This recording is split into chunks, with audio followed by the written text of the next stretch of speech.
اس کے بعد مصنف چوتھے ادب کو بیان کرتے ہیں، کہتے ہیں تکلم بطیب القول فی خیر واخفض صوتک متمہلا فی حدیثک وانصت لمن کلمک مقبلا علیہ ولا تقاطعه ولا تتقدم بین یدی الاکبر بالکلام۔ یعنی چوتھا ادب، خیر کی باتوں میں اچھی باتیں کہیں اور اپنی آواز کو پست رکھتے ہوئے آہستگی سے بات کریں، اور جب کوئی آپ سے بات کر رہا ہو تو خاموشی سے اس کی طرف متوجہ ہوتے ہوئے سنیں اور بیچ میں اس کی بات نہ کاٹیں اور بڑے کے سامنے بات کرنے میں پہل نہ کریں۔ چوتھے ادب میں مصنف نے ادب الکلام یعنی بات کرنے کے آداب کو بیان کیا ہے، اور اس میں 7 مسائل بیان کیے ہیں۔ کہتے ہیں پہلا مسئلہ، تکلم بطیب القول فی خیر، یعنی خیر کی باتوں میں اچھی باتیں کہیں۔ اچھی باتیں یا اچھا قول وہ ہے جو صاف ستھرا ہو، گندی باتوں سے پاک صاف ہو، اور خیر وہ ہے جس کی شریعت نے یا عرف میں ترغیب دی جاتی ہو۔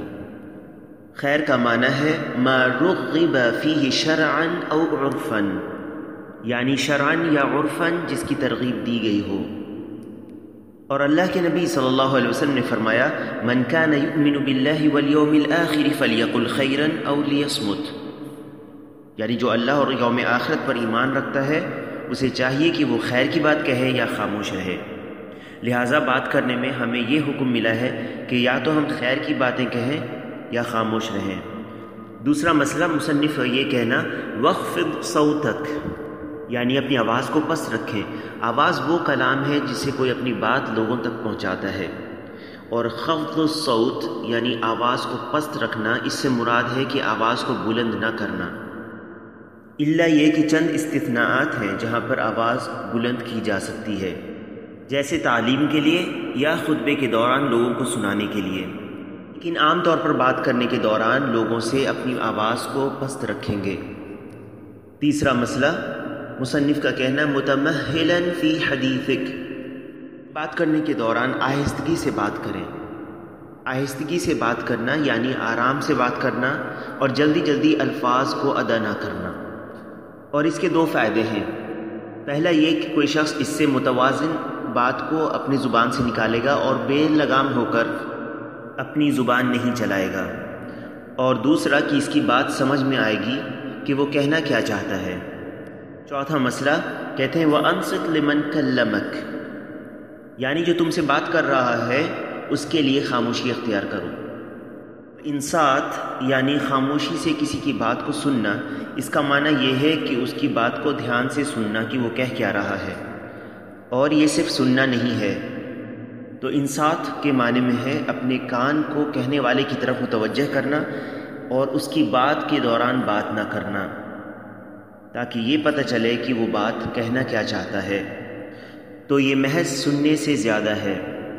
پانچواں مسئلہ، مصنف کا یہ کہنا مقبلا علیہ، یعنی اس کی طرف متوجہ ہوتے ہوئے سنیں، یعنی اپنے چہرے اور ظاہری جسم سے اس کی طرف متوجہ ہوتے ہوئے سنیں، جیسا کہ نبی صلی اللہ علیہ وسلم کیا کرتے تھے۔ چھٹا مسئلہ، مصنف کا یہ کہنا ولا تقاطعه، اور بیچ میں اس کی باتیں نہ کاٹیں۔ اور بات کاٹنے کا معنی یہ ہے کہ کسی بات کرنے والے کی بات ختم ہونے سے پہلے ہی باتیں کرنے لگنا۔ اور 7واں مسئلہ، مصنف کہتے ہیں وَلَا تَتَقَدَّمْ بَيْنَ يَدَيِ الْأَكْبَرِ بِالْكَلَامِ، یعنی بڑے کے سامنے بات کرنے میں پہل نہ کریں۔ تو بڑے کے حق میں سے یہ ہے کہ اس کی بات کرنے سے پہلے بات نہ کرنا، اور اس سے مراد وہ بات ہے جو بڑا کہنا چاہتا ہے، نہ کہ اگر دونوں کا مقصد مختلف ہو۔ اور بڑا پن 2 قسم کا ہے۔ پہلا، قدر میں بڑا ہونا جیسے عالم یا بادشاہ، اور دوسرا عمر میں بڑا ہونا جیسے بڑے عمر کے لوگ۔ تو پہلے قسم کو کہتے ہیں کبر اقدار، یعنی قدر میں بڑا ہونا، اور دوسرے قسم کو کہتے ہیں کبر اعمار، یعنی عمر میں بڑا ہونا۔ لہٰذا بندے کو چاہیے کہ بات کرنے سے پہلے بڑے پن کا خیال رکھیں، کہ نبی صلی اللہ علیہ وسلم کے پاس جب 2 شخص بات کرنے کے لیے آتا تھا تو آپ صلی اللہ علیہ وسلم کہتے تھے کبر کبر، یعنی بڑے کو پہلے کہنے کے لیے۔ آخری میں ایک تنبیہ، اور یہ کہ اسی باب میں سے طلاب علم کو ڈانٹنا یا زجر کرنا ہے اگر وہ علماء کے سامنے بات کرنے میں سبقت کرنے لگتے ہیں، کیونکہ شرعاً جس چیز کا حکم ہے وہ یہ کہ بات کو ان علماء کی طرف پھیر دینا، اور یہ ان کا حق ہے جو شرعاً ثابت ہے، اور علم حاصل کرنے والوں کے لیے یہ ہے کہ وہ ان علماء کی بات کو کافی سمجھیں، کیونکہ ان کے ذمہ شریعت کی باتیں بیان کرنا ہے اور اللہ سبحانہ و تعالیٰ کے حق پر قائم رہنا ہے، اور تمہارا کام جب کہ تم ان سے کم درجے کے ہو اس معاملے میں بری رہنا ہے۔ لہٰذا جب تم ان کے درجے تک پہنچ جاؤ گے اور لوگ پھر تمہاری طرف دیکھنے لگیں گے اور انہیں جب تمہارے علم کی ضرورت پڑے گی تب جا کر تم اپنی نجات اور اللہ کے حق کو قائم کرنے کے لیے اس پر قائم ہونا۔